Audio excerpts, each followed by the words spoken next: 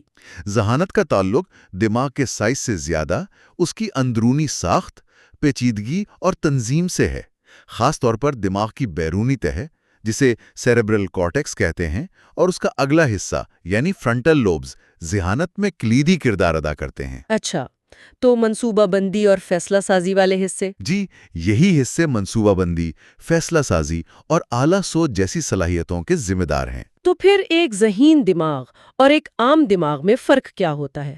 کیا ذہین لوگوں کے دماغ میں زیادہ راستے ہوتے ہیں؟ یہ ایک دلچسپ سوال ہے۔ تحقیق بتاتی ہے کہ ذہانت کا تعلق دماغ کی کارکردگی یا ایفیشنسی سے بھی ہو سکتا ہے۔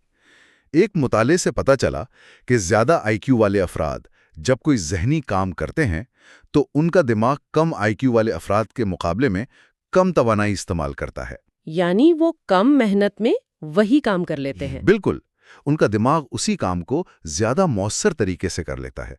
جہاں تک آئی کیو ٹیسٹ کا تعلق ہے، ہاں، اسی پر میں آنے والی تھی۔ اگر آئی کیو ٹیسٹ اتنے محدود ہیں تو پھر بھی انہیں کالجوں اور نوکریوں میں اتنی اہمیت کیوں دی جاتی ہے؟ کیا اس میں کوئی تضاد نہیں ہے؟ یہ ایک بہت اہم نکتہ ہے۔ دیکھیں، آئی کیو ٹیسٹ منطق، پیٹرن پہچاننے اور مسئلہ حل کرنے جیسی کچھ مخصوص صلاحیتوں کو ناپنے کے لیے بنائے گئے ہیں، اور اس میں وہ کافی کارآمد بھی ہو سکتے ہیں۔ لیکن وہ ذہانت کی مکمل تصویر پیش نہیں کرتے۔ بالکل نہیں۔ وہ تخلیقی صلاحیت، جذباتی ذہانت یا عملی سمجھ جیسی چیزوں کی پیمائش نہیں کر سکتے۔ ان کی اہمیت اس لیے ہے کہ وہ تعلیمی میدان میں کامیابی کی پیشگوئی کرنے کا ایک پیمانہ فراہم کرتے ہیں، لیکن یہ کسی شخص کی مجموعی قابلیت یا زندگی میں کامیابی کا حتمی پیمانہ ہرگز نہیں۔ یہ سفر بہت دلچسپ رہا ہے، یادداشت سے سیکھنے اور پھر ذہانت تک۔ اب آخری مرحلے پر آتے ہیں جس سے ہم سب روز گزرتے ہیں، عادتیں۔ ایسا کیوں لگتا ہے کہ میرا دماغ صبح دانت برش کرنے جیسے کام کو خود کار یعنی آٹو پائلٹ موڈ پر ڈال دیتا ہے؟ عادتیں دراصل دماغ کی ایفیشنسی بڑھانے کا ایک شاندار طریقہ ہے۔ جب ہم کوئی کام بار بار دہراتے ہیں تو دماغ میں اس کام کے لیے ایک مضبوط اور خودکار نیورل راستہ، ایک سپر ہائی وے بن جاتا ہے۔ سپر ہائی وے؟ جی، اس عمل میں دماغ کا ایک گہرا حصہ جسے بیسل گینگلیا کہتے ہیں اہم کردار ادا کرتا ہے۔ یہ حصہ معمول کے کاموں جیسے جوتوں کے تسمے باندھنا یا گاڑی چلانا کو اپنے کنٹرول میں لے لیتا ہے۔ اور اس سے دماغ کو کیا فائدہ ہوتا ہے؟ اس کا سب سے بڑا فائدہ یہ ہے کہ دماغ کا سوچنے سمجھنے والا حصہ یعنی پری فرنٹل کارٹیکس، جو فیصلہ سازی اور پیچیدہ مسائل کے حل کا ذمہ دار ہے، وہ آزاد ہو جاتا ہے۔ اچھا۔ اگر ہمیں ہر روز صبح اٹھ کر یہ سوچنا پڑے کہ برش کیسے پکڑنا ہے اور پیسٹ کیسے لگانا ہے، تو ہمارے پاس اہم کاموں کے لیے ذہنی توانائی نہ بچے۔ بیسل گینگلیا ان معمول کے کاموں کو سنبھال کر پری فرنٹل کارٹیکس کو بڑے اور نئے چیلنجز کے لیے فارغ کر دیتا ہے۔ لیکن کچھ عادتیں تو جیسے بنا سوچے سمجھے بن جاتی ہیں۔ کیا اس کے پیچھے کوئی نفسیاتی پیٹرن ہے جسے ہم سمجھ سکتے ہیں؟ جی ہاں، بالکل۔ اسے عادت کا چکر یا ہیبٹ لوپ کہتے ہیں۔ اس کے 3 حصے ہوتے ہیں: اشارہ، معمول اور انعام۔ اشارہ، معمول اور انعام۔ جی، اشارہ وہ چیز ہے جو آپ کے دماغ کو ایک مخصوص عادت شروع کرنے کا سگنل دیتی ہے۔ معمول وہ عمل یا رویہ ہے جو آپ اپناتے ہیں، اور انعام وہ مثبت احساس یا نتیجہ ہے جو آپ کو اس عمل سے ملتا ہے، جو آپ کے دماغ کو یہ یاد دلاتا ہے کہ یہ چکر مستقبل میں دہرانے کے قابل ہے۔ اس کی کوئی روزمرہ کی مثال؟ موبائل فون کی مثال سب سے بہترین ہے۔ آپ کے فون پر نوٹیفیکیشن کی آواز آتی ہے، یہ اشارہ ہے۔ ٹھیک ہے۔ آپ فوراً فون اٹھا کر اسے چیک کرتے ہیں، یہ معمول ہے۔ اس کے نتیجے میں آپ کو کوئی نئی معلومات، کسی دوست کا پیغام یا سوشل میڈیا پر کوئی لائک ملتا ہے، یہ انعام ہے جو آپ کے دماغ کو خوشی کا ایک چھوٹا سا جھٹکا دیتا ہے۔ اور یہ چکر عادت کو پکا کرتا جاتا ہے۔ بالکل، یہ چکر جتنی بار دہرایا جاتا ہے، فون چیک کرنے کی عادت اتنی ہی پختہ ہوتی جاتی ہے۔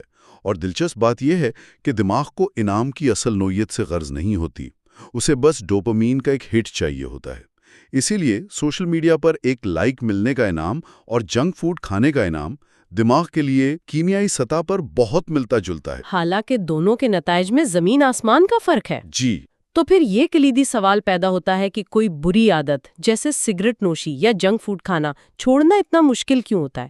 یہ صرف قوت ارادی کی کمی تو نہیں ہو سکتی؟ اگر ہم اسے بڑی تصویر میں دیکھیں تو یہ صرف قوت ارادی کی کمی کا معاملہ نہیں ہے۔ یہ دماغ میں بنے ہوئے پختہ جسمانی راستوں کو از سر نو تبدیل کرنے کا ایک چیلنج ہے۔ یعنی دماغ کی وائرنگ کو بدلنا۔ بالکل۔ جب کوئی عادت بن جاتی ہے تو وہ شعوری کنٹرول سے نکل کر بیسل گینگلیا کے خودکار نظام میں چلی جاتی ہے۔ اسے توڑنے کے لیے نہ صرف اس معمول کو بدلنا پڑتا ہے بلکہ اس اشارے اور انعام کے نظام کو بھی سمجھنا اور اس میں تبدیلی لانا پڑتی ہے۔ تو یہ ایک جسمانی جنگ بھی ہے؟ جی، بری عادت چھوڑنا مشکل اس لیے ہے کیونکہ آپ اپنے دماغ کی وائرنگ کے خلاف لڑ رہے ہوتے ہیں، جو کارکردگی اور توانائی بچانے کے لیے ان خودکار راستوں کو ترجیح دیتا ہے۔ آج کی گفتگو واقعی دماغ کے کام کرنے کے انداز کو ایک نئی روشنی میں دکھاتی ہے۔ اگر میں خلاصہ کروں تو یادداشت ایک جسمانی عمل ہے جس میں دماغ میں نشان بنتے ہیں، سیکھنا ان نشانوں کو ملا کر نئے راستے بنانا ہے۔ صحیح۔ ذہانت ان راستوں کا لچکدار اور مؤثر استعمال ہے، اور عادتیں وہ ہیں جب یہ راستے اتنے پکے ہو جائیں کہ سپر ہائی وے بن جائیں اور ہم ان پر بنا سوچے سمجھے سفر کرنے لگیں۔ بہت خوبصورت خلاصہ ہے، اور یہیں سے میں سننے والوں کے لیے گہرا اور سوچنے پر مجبور کرنے والا سوال چھوڑنا چاہوں گا۔ ضرور۔ ہم نے دیکھا کہ ہماری عادتیں تکرار اور انعام کی بنیاد پر بنتی ہیں، اور ہمارے بہت سے روزمرہ کے اعمال خود کار ہوتے ہیں۔ یہ ایک اہم سوال اٹھاتا ہے، اگر ہمارے روزمرہ کے بیشتر اعمال ہماری غیر شعوری عادتوں کا نتیجہ ہیں تو پھر ہم اپنے روزمرہ کے فیصلوں میں حقیقی طور پر کتنی آزاد مرضی کا استعمال کرتے ہیں؟ یہ ایک ایسا سوال ہے جو واقعی سوچنے پر مجبور کرتا ہے۔ اس گہرے خیال کے ساتھ ہم آج کی گفتگو کا اختتام کرتے ہیں۔ اگلی بار ہم دماغ کی اس پراسرار دنیا کی سیر کریں گے جب وہ پوری طرح جاگ نہیں رہا ہوتا۔ ہم نیند، خواب اور شعور جیسے دلچسپ موضوعات پر بات کریں گے۔ آئزیک ایسیمو کی کتاب دی ہیومن برین پر ہماری گفتگو کے سلسلے میں خوش آمدید۔ آج ہم اس سفر کے چھٹے اور آخری پڑاؤ پر ہیں۔ جی بالکل، اور آج ہم دماغ کے کچھ سب سے گہرے رازوں پر بات کرنے والے ہیں۔ پچھلے 5 حصوں میں تو ہم نے دماغ کی ساخت، اس کے کام، یادداشت، ان سب کو سمجھا، لیکن آج کے موضوعات وہ کچھ اور ہی ہیں۔ بالکل، آج ہم بات کریں گے نیند، خواب اور شعور کی۔ یہ وہ چیزیں ہیں جو سائنس کے لیے بھی سب سے بڑے چیلنجز میں سے ہیں۔ تو آج کا ہمارا موضوع ہے دماغ کی وہ حالتیں جن کا ہم روزانہ تجربہ کرتے ہیں لیکن شاید پوری طرح سمجھتے نہیں ہیں۔ صحیح، ہم دماغ کی بجلی تو ناپ سکتے ہیں، لیکن وہ بجلی، وہ سرگرمی شعور کا تجربہ کیسے بنتی ہے، یہ اصل سوال ہے۔ تو پھر چلیں شروعات نیند سے کرتے ہیں۔ ہم اپنی زندگی کا تقریباً 1/3 حصہ سو کر گزارتے ہیں۔ عام خیال تو یہی ہے کہ دماغ بس آف ہو جاتا ہے نا؟ نہیں، یہ ایک بہت بڑی غلط فہمی ہے، اور کتاب اس پر بہت زور دیتی ہے۔ دماغ نیند میں بند نہیں ہوتا، بلکہ وہ اپنا کام کرنے کا انداز بدل لیتا ہے۔ حالت نہیں ہے۔ اسے سمجھنے کے لیے ہمیں دماغ کی برقی لہروں کو دیکھنا ہوگا۔ اچھا، وہ جنہیں EEG سے ماپتے ہیں؟ جی ہاں، الیکٹرو انسیفیلوگرام۔ دیکھیں، جب ہم جاگ رہے ہوتے ہیں تو دماغ میں بہت تیز بے ترتیب لہریں ہوتی ہیں، انہیں کہتے ہیں بیٹا ویوز۔ جیسے ایک مصروف بازار کا شور؟ بالکل، لاکھوں نیورونز ایک ساتھ الگ الگ کام کر رہے ہیں، لیکن جب آپ پرسکون ہوتے ہیں، آنکھیں بند کرتے ہیں تو دماغ الفا ویوز پیدا کرتا ہے۔ یہ زیادہ سست اور منظم ہوتی ہیں۔ اور گہری نیند میں تب کیا ہوتا ہے؟ کیا مکمل خاموشی چھا جاتی ہے؟ نہیں، بلکہ اس سے بھی زیادہ دلچسپ کام ہوتا ہے۔ گہری نیند میں دماغ ڈیلٹا ویوز پیدا کرتا ہے۔ یہ بہت ہی سست لیکن بہت اونچی لہریں ہیں۔ اونچی لہریں؟ جی، اس کا مطلب یہ نہیں کہ دماغ خاموش ہے، اس کا مطلب یہ ہے کہ اب اربوں نیورونز ایک ساتھ ایک ہی سر میں گا رہے ہیں۔ وہ پہلے والا شور ختم ہو گیا ہے۔ واہ، تو یہ ایک طرح کا ریسٹ یا مینٹیننس موڈ ہے، جیسے دفتر بند ہونے کے بعد رات کو صفائی اور مرمت کا کام ہوتا ہے۔ بہترین مثال دی آپ نے، بالکل یہی ہوتا ہے۔ دماغ دن بھر کی معلومات کو منظم کرتا ہے، غیر ضروری کنیکشنز کو صاف کرتا ہے، اور اس سارے عمل کو دماغ کے تنے میں موجود ایک سسٹم، ریٹیکولر ایکٹیویٹنگ سسٹم یا RAS کنٹرول کرتا ہے۔ اچھا، تو نیند دماغ کے لیے بہت ضروری ہے، لیکن اسی نیند میں دماغ ہمیں عجیب و غریب فلمیں بھی دکھاتا ہے، خواب۔ ہم خواب کیوں دیکھتے ہیں؟ خوابوں کا تعلق نیند کے ایک بہت ہی خاص مرحلے سے ہے جسے ریپڈ آئی موومنٹ یا REM سلیپ کہتے ہیں۔ ہاں، میں نے اس کے بارے میں پڑھا ہے۔ اس میں آنکھیں تیزی سے حرکت کرتی ہیں نا؟ جی، بند پلکوں کے پیچھے، اور سانس بے ترتیب ہو جاتی ہے۔ لیکن سب سے حیران کن بات یہ ہے کہ اس وقت دماغ کی برقی سرگرمی تقریباً ویسی ہی ہوتی ہے جیسی جاگتے ہوئے۔ ایک منٹ، مطلب ہمارا دماغ پوری طرح فعال ہے، جاگنے جتنا، لیکن جسم سو رہا ہے؟ یہ کیسی بات ہوئی؟ آپ نے بالکل صحیح پکڑا، اور اس سے بھی حیران کرنے والی بات یہ ہے کہ REM نیند کے دوران دماغ کا تنا جسم کے بڑے پٹھوں کو عارضی طور پر مفلوج کر دیتا ہے۔ مفلوج؟ کیوں؟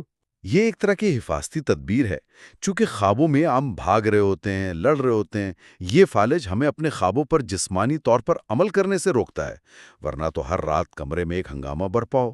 یہ تو سمجھ میں آتا ہے، لیکن ان خوابوں کا مقصد کیا ہے؟ کیا یہ بس دماغ کا شور ہے؟ اس کے کئی نظریات ہیں۔ ایک مقبول خیال یہ ہے کہ خواب دماغ کا اپنے آپ سے بات کرنے کا طریقہ ہے۔ دن بھر کے تجربات، یادیں، جذبات، دماغ ان سب کو ایک ساتھ ملا کر ایک کہانی بنانے کی کوشش کرتا ہے۔ شاید اسی لیے خوابوں میں اکثر کوئی منطق نہیں ہوتی، کیونکہ دماغ بس بے ترتیب چیزوں کو جوڑ رہا ہوتا ہے۔ بالکل، خوابوں میں منطق کی کمی اس لیے بھی ہے کیونکہ دماغ کا وہ حصہ جو تنقیدی سوچ کرتا ہے نا، پری فرنٹل کورٹیکس، وہ اس وقت زیادہ فعال نہیں ہوتا، جبکہ جذباتی مراکز پوری طرح ایکٹیو ہوتے ہیں۔ لیکن کبھی کبھی خواب اتنے حقیقی اور بامعنی لگتے ہیں، ایسا لگتا ہے ان میں کوئی پیغام ہے۔ کتاب کے مطابق خواب خود بامعنی نہیں ہوتے۔ ہمارا جاگتا ہوا ذہن ان بے ربط کہانیوں میں معنی تلاش کرنے کی کوشش کرتا ہے۔ ہمارا دماغ پیٹرن ڈھونڈنے والی مشین ہے، وہ ہر چیز میں کوئی نہ کوئی مطلب نکال ہی لیتا ہے۔ یہ بات کہ دماغ بیرونی دنیا کے بغیر بھی ایک مکمل حقیقت بنا سکتا ہے، یہ ہمیں شعور کے سوال کی طرف لے جاتی ہے۔ یہ میں کون ہے جو یہ سب تجربہ کر رہا ہے؟ یہ آگاہی کہاں سے آتی ہے؟ اور اب ہم اس گفتگو کے سب سے بڑے، سب سے مشکل سوال پر آ گئے ہیں: شعور کیا ہے؟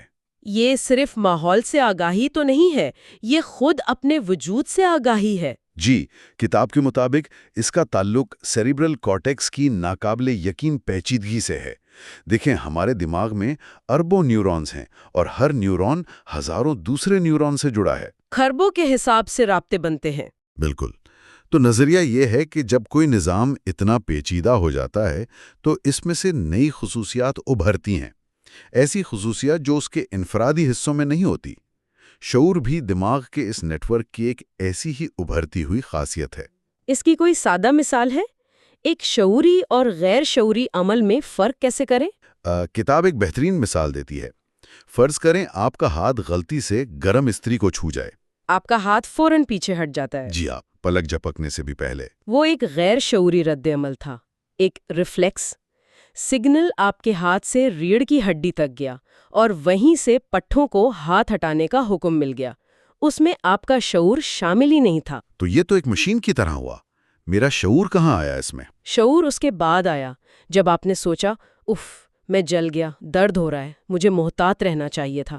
یہ شعوری تجربہ ہے، جب وہ سگنل دماغ کے کارٹیکس تک پہنچا اور اس نے اس واقعے کی تشریح کی۔ اس سے ایک اور سوال پیدا ہوتا ہے: کیا شعور صرف انسانوں میں ہے یا دوسرے جانور بھی شعور رکھتے ہیں؟ یہ ایک بہت متنازع موضوع ہے۔ ایسیماؤں کے مطابق دوسرے جانوروں، خاص طور پر ممالیہ جانوروں میں بھی شعور کی مختلف سطحیں ہو سکتی ہیں، لیکن انسانی شعور اپنی پیچیدگی، زبان اور خود پر غور کرنے کی صلاحیت کی وجہ سے منفرد ہے۔ یہاں آ کر بات بہت گہری ہو جاتی ہے۔ ہم نے دماغ کی بات کی، جو ایک ٹھوس مادی عضو ہے، لیکن ہمارا ذہن، ہمارے خیالات، جذبات، یادیں، یہ سب کہاں ہیں؟ یہ وہی ذہن اور جسم کا پرانا فلسفیانہ سوال ہے۔ سائنس اسے شعور کا مشکل مسئلہ کہتی ہے۔ تو کتاب اس بارے میں کیا کہتی ہے؟ کتاب ایک واضح مادی نقطہ نظر پیش کرتی ہے۔ مطلب یہ کہ ذہن کوئی الگ، غیر مادی چیز نہیں ہے۔ ذہن وہی ہے جو دماغ کرتا ہے۔ تو پھر میرے خیالات اور احساسات، کیا وہ صرف کیمیکلز اور بجلی کے سگنل ہیں؟ کتاب کی دلیل یہی ہے کہ خیالات اور جذبات دماغ میں ہونے والے اربوں الیکٹرو کیمیکل تعاملات کا نتیجہ ہیں۔